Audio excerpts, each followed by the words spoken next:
I'm Cece Summers. It seems like a prerequisite to joining this game is to have purple hair. So I have purple hair now, and I'm hoping it'll make them like me more. So they'll stop doing shit to my eyes or making me do shit to other people's eyes. So the bikers are kind of randomized. The quiz really doesn't have any part in it. So I'm just going to keep cycling through until I get somebody new. I have no hopes that this one will be any better than the rest. Wait, who am I staying with? Oh, hi! Suddenly, a biker in a helmet with cat ears quickly ran up to Dice, almost bumping into him. A newbie! I'm so happy to see you. You have no idea how happy it's... Oh. Oh, they got a lot of questions. I didn't catch any of that. Shut up. Okay, Dice. You're lucky I can't hit you. Why does he have a zippered hole right over his nipples? Why are you wearing this helmet? You have a better helmet than this one. I just wanted to show myself in front of the newcomer in all its glory. This is Jeff. Hi. Hi, my name is Cece. I know. Jeff laughed and scratched the back of his head. Didn't I tell you that I liked your name? I don't like the eggplant emojis in the text box. Not about it. You were talking so fast. Oh, sorry, haha. Okay, I'll leave you alone. Have fun. Thanks, Dice. Bye, Dicey. Meow? Okay, I think this is ridiculous. Dice was right. I'd better take it off. But what do you think about my helmet? I'm just curious. Oh, it's so cute. It's a great helmet. It's so nice. Maybe don't take it off. It looks pretty good. I would even say ridiculously awesome. You're really funny, Cece. Thanks. I'm glad you like it. But I'll still have to take it off in the garage. It's just quite hot in there. I'm too worried about what a newbie will think of me depending on how I look. Haha, sorry. Hey, Cece. Yeah? Do you mind going to the garage? I think it'll be easier for both of us to get to know each other. I don't like that garage. I don't mind at all. Can you show me where it is? Oh, I can't just show you the way. But we'll go there together, won't we? We will, but you won't go there on foot. That phrase sounded strange enough for you. But you don't think he meant anything bad? What do you mean by this? You'll see everything now. Jeff gently lifted you up, then took you in his arms, holding you tightly to his chest. You were surprised at how easily he did it. Hold on tight and don't be afraid. Jeff quickly rushed around the garages with you, holding you in his arms like a bride. You were afraid that he would drop you. Hey, Cece, I hope you're all right. I mean, you didn't even ask if you could hold me. You just picked me up, invaded my personal space without permission. You know what? I'm actually pretty mad about it. No, that's not okay. I'm not okay with it. Let me go. You were very indignant that Jeff did it without your permission. See? But we're almost there, Cece. I don't like it. What makes you think it's a good idea to take me to the garage like this at all? He carefully lowered you to the ground. After that, he took a deep breath. Are you happy now? Can I at least take your hand? You reluctantly nodded your head. He grabbed your left hand and wrapped his fingers around the back of your hand. His palm is many times larger than yours. Follow me, please. Finally, you go to the garage and went into it. but it looks so-so. Oh, we're already there. It's really so hot in here. Or is it just me? Well, he's not exactly wrong. It's really very hot in the garage. Don't mind the mess. Everything will look like a typical garage after we accept you or any other newcomer to the gang. Well, I hope that we'll accept you. Why is it that it'll look normal after somebody new joins? Are you gonna make me clean it? He's gonna make me clean it. This gang fucking sucks. Wait a second, I need to take off my helmet. Whether you like my helmet or not, I have to do it. My head feels like it's boiling. Jeff takes off his helmet very quickly and surely. When he takes off his helmet, you see his purple gradient hair and how beautiful it is. He huffs, throwing his helmet down. I don't need it anymore. Jeff takes a deep breath and he wiped the sweat from his forehead. After that, he straightened his hair and smiled at me. At me. At me, not you. Me. That smile was wide, full of teeth, like a shark's. Cece, what do you think about how I look? This is very important to me, if you understand.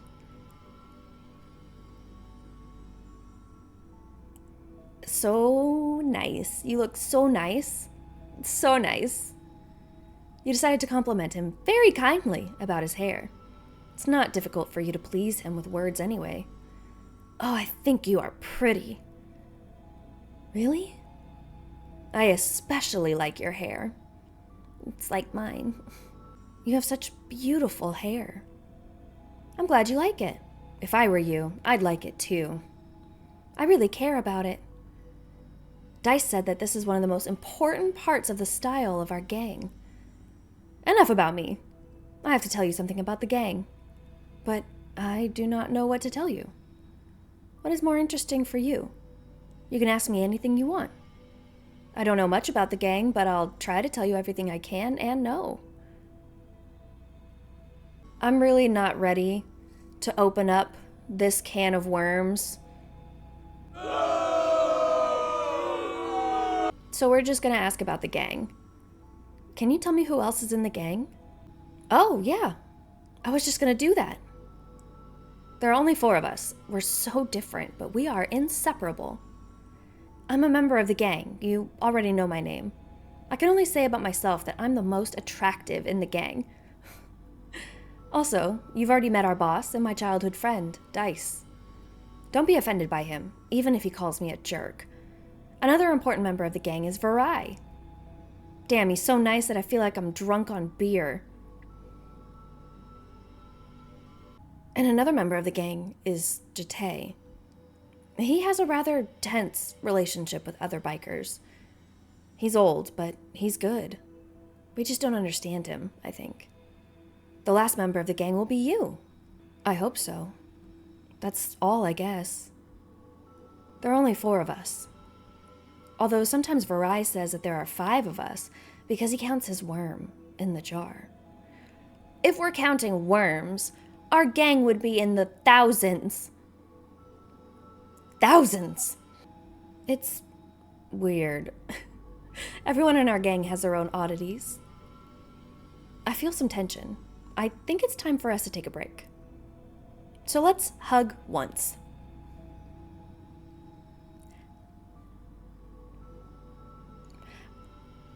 I don't think that's gonna relieve any tension. I think if anything, it's just gonna make it worse. I'm sure you like hugs. From people I know and like. Yeah. Well, I really don't mind hugs. He looked right into your eyes, and it was a bit creepy. He wrapped his arms around me and whispered in my ear, "Just relax in my arms." You can smell the scent of sweat and gasoline coming from him. He breathed softly into your ear and rubbed his hand over your back. Shing! Ah! Jeff? Something dug into your chest. You felt something warm running down it. Did he stab me? Is that blood? You started to panic and sense a burning, searing pain. Jeff let you go and looked at you.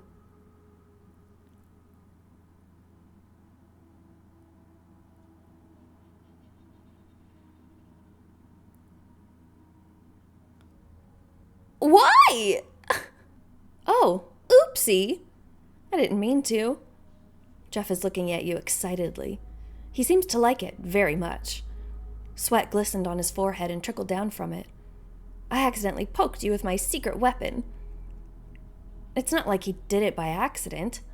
You stepped away from Jeff. You touched your chest and felt shallow wounds. Still bleeding. You were just in a stupor, not knowing how to react. Jeff wiped your blood from his chest and his spikes on it and smeared the blood on his pants, trying to wipe his hands. Hey, don't touch your wounds. He quickly took your hand. Your hand was shaking and you tried to pull away from him. I'll help you. I really did it by accident. I swear. Hey, don't touch me. Sorry, let me take a look at your wounds. I really didn't do it on purpose. I was very relaxed and... Let me help you, Cece. Why would this be a secret weapon? Why would you have your nipples as a weapon? Like, you know how close you would have to be to an enemy to stab them with your nipple blades. When are you going to be in that close of a proximity to an enemy that you want to stab? All right, do it. I think it's better not to touch the wounds. Jeff examined you, trying not to touch the wounds. Jeff was clearly nervous while doing it. These wounds don't look fatal. Surely there will be small scars later. Man, we still don't have a first aid kit. I'll just wrap the wounds for the first time, okay? After that, we'll find a doctor and you will get better. We'll even go to a bar if you want. But then what will you use instead of a bandage? We'll have to sacrifice your clothes. Of course we will. Of course we will. That's okay. Let's just get this over with. Jeff tears off a piece of your clothes and bandages your wound with it. You won't need the rest anymore. He takes off your outer clothes over your head. I think I still want the rest, though. I think I'm okay. I think I do want it. You covered yourself with your hands, forgetting about the wounds because you are embarrassed. Jeff! You feel kind of awkward in front of him because you're half naked. Hey, let me wrap you up. I'm sorry, I'm just embarrassed. Don't be shy with me, I just want to help. Do you? Because you're the one who did this in the first place. On accident. He tore the rest of your clothes and wrapped you more tightly. Here. Keep the wound covered until there's no more fluid draining from it. Don't hold a grudge against me. Jeff tapped you on the shoulder. You'll be okay. I owe you a beer now.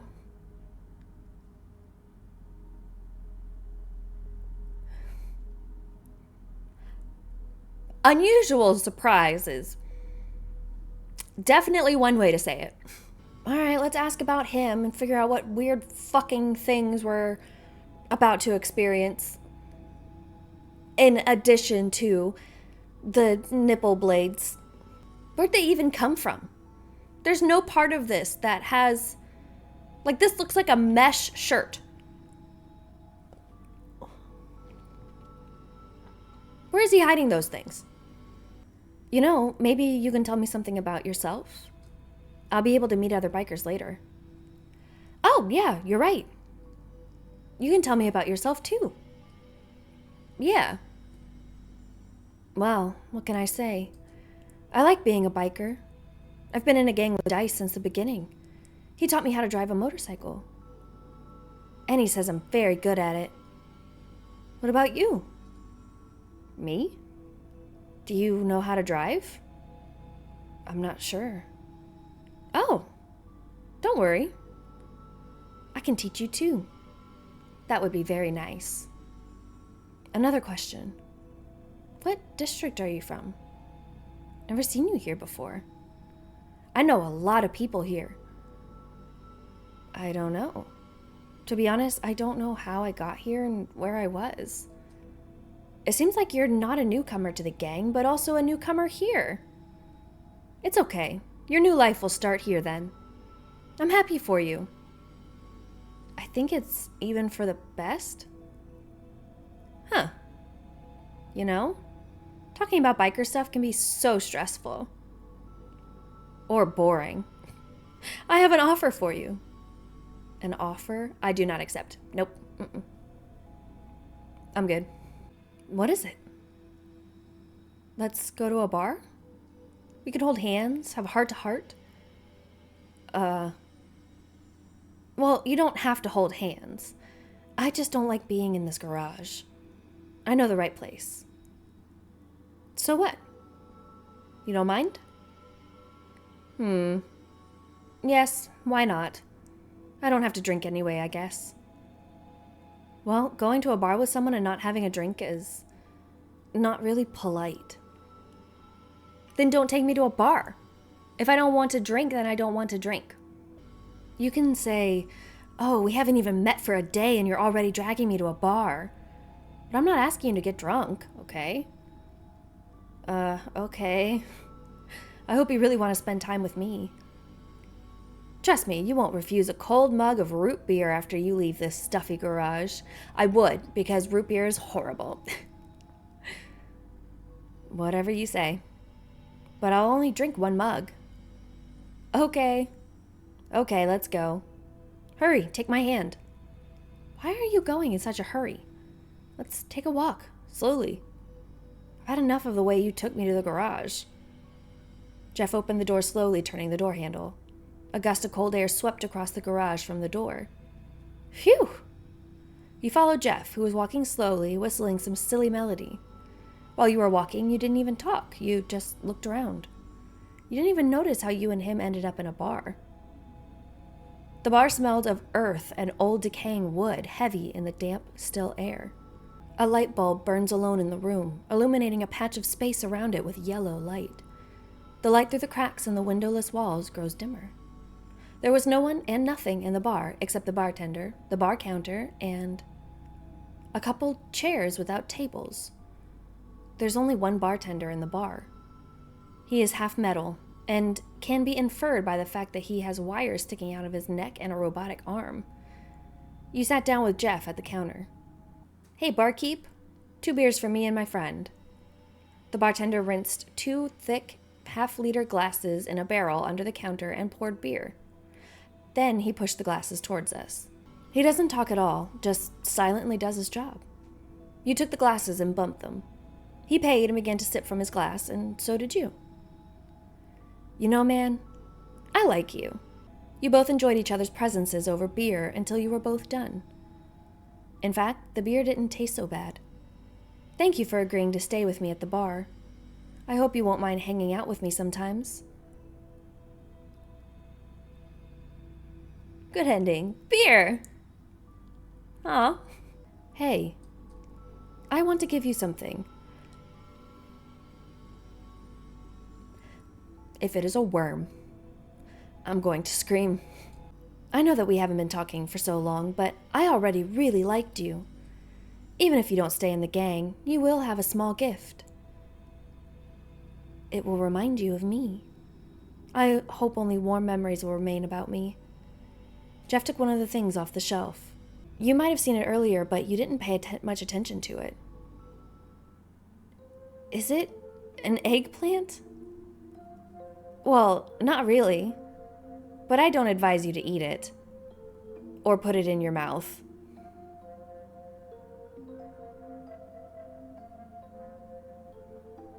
I don't want it.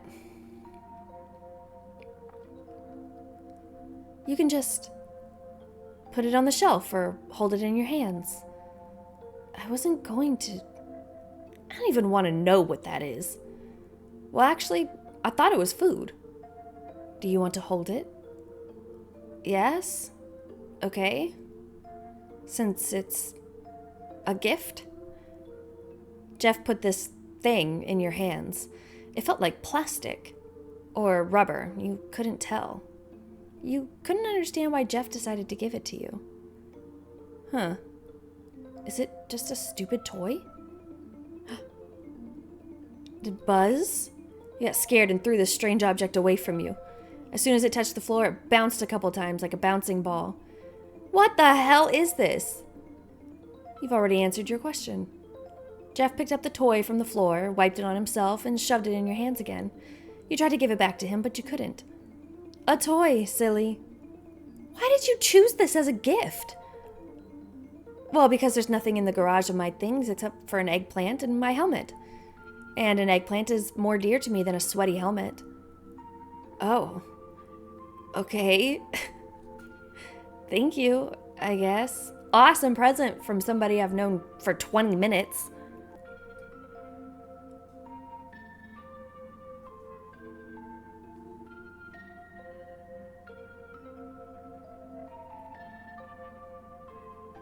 So apparently for this last ending, you have to name yourself Duke.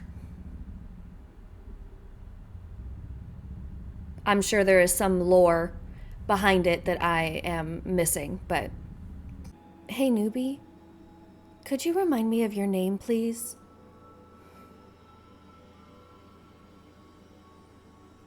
I'm scared. If you know the lore behind the Duke name, and you don't tell me if something horrific is about to happen, this is your fault. It's just very familiar. My name is Duke, and why do you ask? Duke. I've heard of a man with that name. My companion was talking about him. Oh, I don't think I know your companion. He said that a man with that name had kidnapped him. Then I definitely don't know your companion. I don't do that. I don't know what Duke looks like, but I think he looks like you. No, this is some kind of misunderstanding. I'm not the one you're talking about. Jeff confidently heads in your direction. You have nowhere to go or hide from him, even though you didn't do it. You're afraid he's going to hurt you. Coming up to you, grabbing you by the throat, he pre-rewards you with a heavy blow. After that, Jeff pushes you hard against the garage door. The whole body seems to be paralyzed for a moment. It takes a huge effort to make just one simple movement. He's breathing heavily from behind his helmet and staring straight into your eyes. He doesn't take his eyes off you. You probably came here for a reason. You just came to make fun of us. What? Why do you think that? You don't know yourself? You know that only one biker from our gang knows what Duke looks like. No, I'm not. You don't have time to justify yourself again before Jeff interrupts you. Have you ever seen a man bleed to death? Nope, that's something I don't need to see in my lifetime. Thank you. It's beautiful, especially when the person deserves it. After the last sentence, you shudder. Jeff, I think it's better to resolve this situation in some other way, you know? You can show me to your friend. I think he can confirm it's not me. Am I right? No, I can't take that risk. I don't want to scare Varai. I can't just bring you to him and say, oh, listen, is this the guy who recently kidnapped you and bullied you in the company of some other bikers? Damn, you're just annoying me. I would like for you to have at least some sort of confirmation before you do whatever it is you're about to do. I don't want to hear any more of this bullshit. You unsuccessfully try to repeat to Jeff that you were not involved in what he's talking about at all, again. But it only makes him angrier. He kicks you in the stomach so hard. The blood immediately gushes out of your mouth, splashing on your upper lip and running in drops to your chin. You fall to the floor, immediately curl up. From these actions of yours, he becomes even more furious and promptly stops trying to control himself. Punches and kicks rain down on you. You try to get up a couple times, but you fall and crawl away, gasping and choking on your blood. It starts getting dark behind your eyes and your lips and fingers numbing. Jeff kicks you hard with his heavy boot, throwing you to the other door. He squats down to you and looks at you and laughs. He's enjoying your suffering. He runs his hand through your hair. Then he gets up and takes you by it, lifting your head. It doesn't make you feel afraid anymore. You don't care. You pray to yourself that this will all just end faster. You get a crushing blow to your head against the garage door. Your ears are ringing. You can't see much because of the dizziness. Jeff starts violently banging your head against the door. Your head progressively turning into mincemeat from Jeff's constant blows. The drops of blood flying from you stain his clothes and biker helmet. Later, he finally left you alone. He looks at you again and you look at him. You already feel the life leaving your body. The last thing you see before the eternal darkness is Jeff waving his hand in front of you. He seems to be saying goodbye to you, but you can't hear it. You lose consciousness, and Jeff disfigures you one last time by crushing your head with his feet. Jeff spits contemptuously on your flattened head that lies next to his feet. As the life leaves your body, the last thing you see is Jeff's foot coming down towards your head. A sickening crunch was the last thing you ever heard. Jeff's breath was ragged, and his hands were somewhat shaking. He was excited, thrilled that he finally killed Duke. The blood on his hands dripped on the floor along with the blood on his helmet. His boots were covered too. It was nothing but a big bloody mess. Jeff couldn't stop breathing hard, and his eyes were blown out and dilated. He stared at the corpse before him. He stared at its crushed form. He stared at the puddle of blood around it. He stared at the bits of flesh that weren't covered in blood. All he did was stare at it, until he crouched down and took a look at the corpse's stomach. It was tempting Jeff. Killing Duke wasn't enough. He deserved worse. He deserved the most painful death imaginable. Jeff made it too quick. Give Duke too quick and easy death wasn't part of his plans. He would like to torment Duke a little more. Jeff was going to fix that. He needs more than just blood. Flesh, organs, bones. He needs all of it. Jeff took off his helmet and set it aside, more focused on the body at hand. Jeff smiled and let his big teeth catch a glint of the light. He wanted more. More. More, more, more. More, more, more. He tore all the clothes on your lifeless body with his teeth and bared you. You don't need it anymore. Eating the body and playing with organs while you're in clothes is not very convenient. I guess not. The sound of tearing and gushing was heard throughout the garage. Flesh was stripped from the bone, from the muscle, as blood spilled on the floor from your stomach. Jeff's teeth were now stained with the red, warm liquid as his teeth skinned into flesh. His hands buried inside the corpse's guts, squishing and playing with them like a toy. The sight was horrifying, but it felt so good for Jeff. The smell of iron was intoxicating. It'll never leave this room again. Jeff pulled and tugged out some of the guts, chewing on anything his teeth can get a hold of. Jeff watched as the flesh gave way so easily, like steak being pulled apart by hand. It was amazing. It felt so good, so right. It made Jeff's eyes roll as the blood dripped down his chin. He just pulled your heart from under the rib cage, trying not to damage it.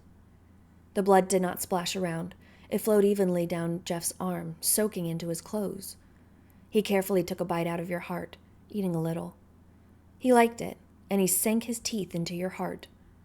He began to tear off pieces of softened meat on it and swallowed it, almost without chewing. It still wasn't enough, though. He wanted more. He needed more. This was his for the taking. Good night. I've already been killed and taken apart and eaten. What the fuck, dude? I'm not even the guy. I'm not even the right guy, dude. He licked his lips as the blood dripped from them. He took his blood-stained hands and... Oh, no. I am dead, and you have taken me apart and have eaten me. You've eaten my organs and my guts and my heart. We can stop there. It's okay now. We're good. We're done. Dunsies. He looked at the lifeless corpse and giggled, pulling the body closer to him. No. No.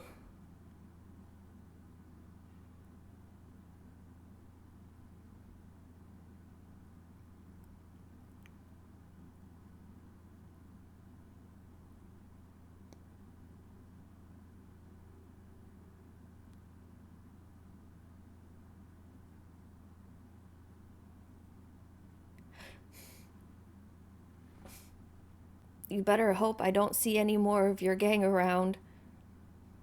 Well, what the fuck am I gonna do about it?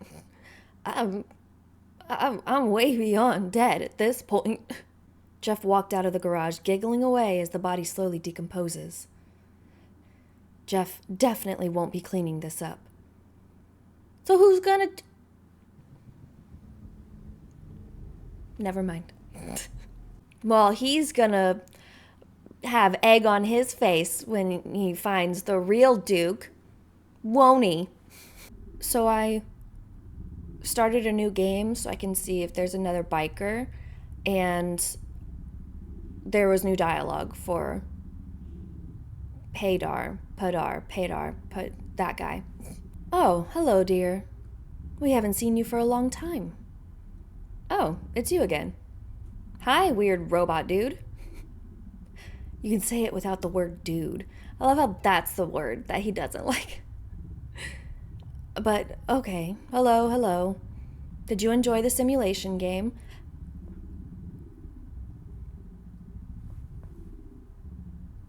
As for us, we did. Well, at least you did.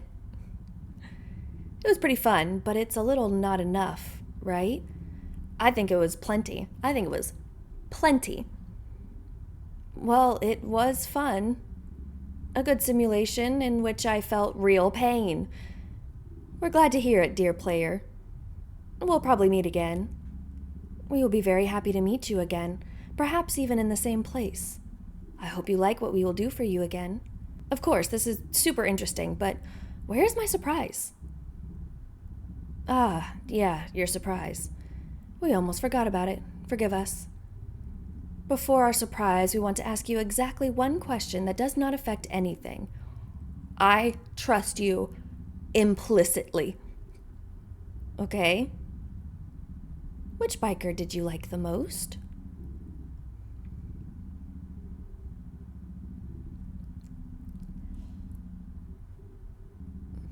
It's hard to choose. They're all so great. I'm gonna go with Jate, because there was no worms, and he left my eyes alone, and he didn't do horrific things to my body after he was done eating me. So, Jate, we didn't think you'd really like him. We think he's disgusting. I think they're all disgusting.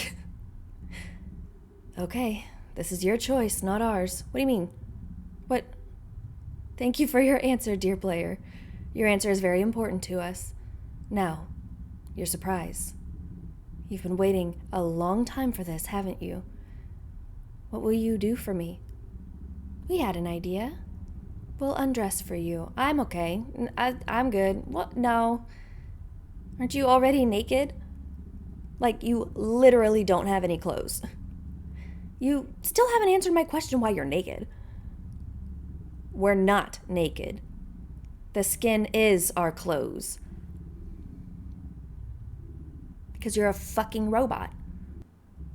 Will you show me your bones? No, this is something more interesting. Just watch. Padar cut the skin around the edges of his face using his black nails. After that, he began to slowly pull it off, showing his real face. He pulled the skin off with such ease, just like a rubber mask. Something black was visible under his skin.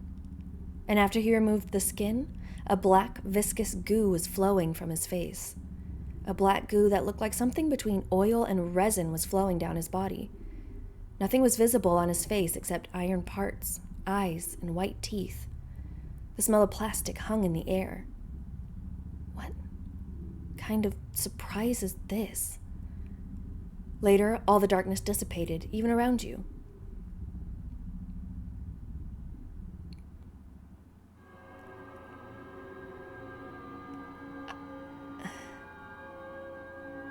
Everything became very bright and red. You saw more details than you had not seen in it before, such as more wires and a strange-looking metal case. Padar has already torn the skin on his body. He takes off the skin just like clothes. You see all the metallic parts inside him. The smell of plastic intensified. Your vision became blurred and darkened for a while. Your head was spinning. That acrid smell smacked the nostrils with such force that it began to burn the eyes and cause dizziness. Do you like what you see? No. We hope we lived up to your expectation. Oh, player, you don't look good. You're so pale. Your hearing fades out and you faint shortly afterwards. Oh, dear player.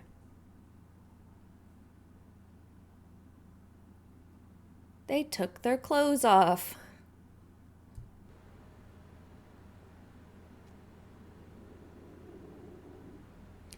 I'm gonna go scrub my brain now. Bye.